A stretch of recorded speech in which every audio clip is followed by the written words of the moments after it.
So I think what everyone has been waiting for is for me to drive this, so let's get out on the road. So then, let's take the MG3 Hybrid Plus for a little drive and see what it's like.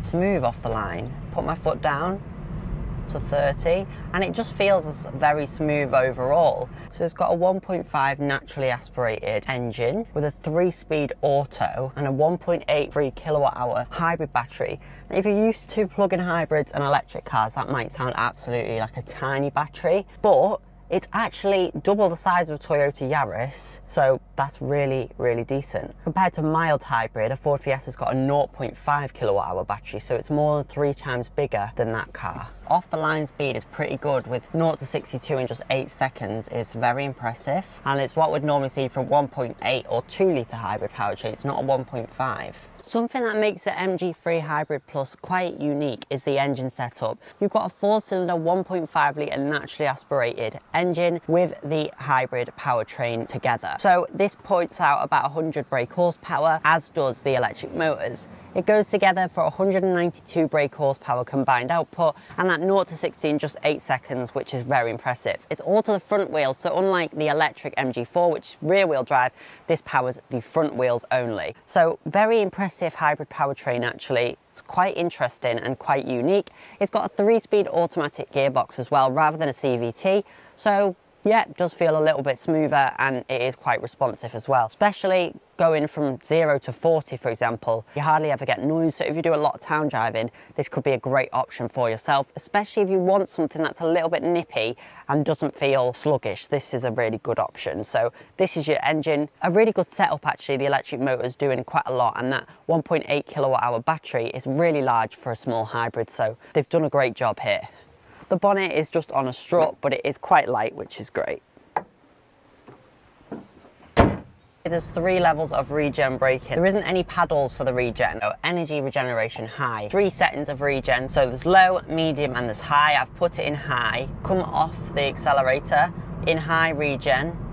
It's very good actually, and it tells you what you're gaining back basically. It does what it says on the tin. It is quite a high regen. When you originally first come off with high regen, it doesn't slow down immediately. It takes a few seconds. Does it drive like an electric car? Not quite, no. You can still feel the engine, but it's a nice smooth hybrid. A normal auto petrol can be quite jerky at the slower speeds, but this doesn't have that issue. The digital dial is very easy to read. You've got all your info on there as well, which is great. I've been averaging 61.4 miles per gallon so far, and that's pushing it a little bit.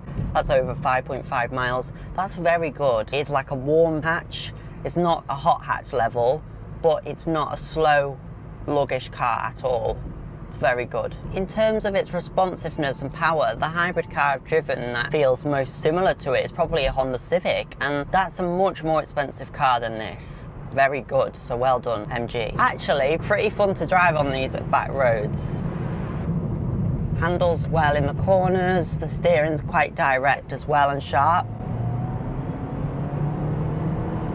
Okay, the engine kicked in there and did hang on to the revs a little bit, but nothing too bad. It's not quiet all of the time, but most of the time it's quiet. I've not really felt that it kicked down so much.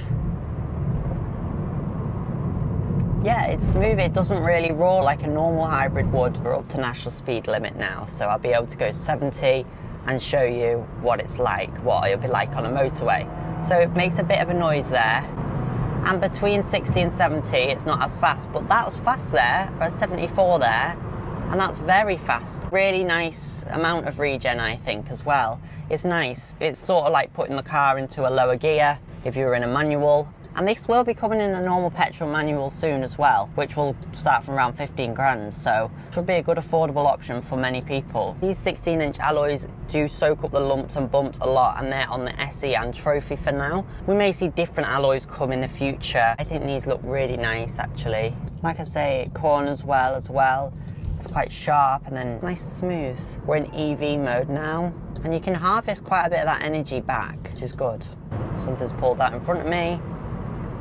slows down nicely. The engine doesn't seem to kick in at times when it shouldn't need to. It was only when I was pushing it when it was like making noise really, otherwise it's not making much of a fuss at all, it's being quite settled. The seats are quite supportive and comfortable. It's quite an ergonomically designed car actually, everything's kind of where you'd want it to be, which is really good. The screen is slightly facing away from me, but it's nothing major. It auto holds great with the electronic handbrake, that's all really good.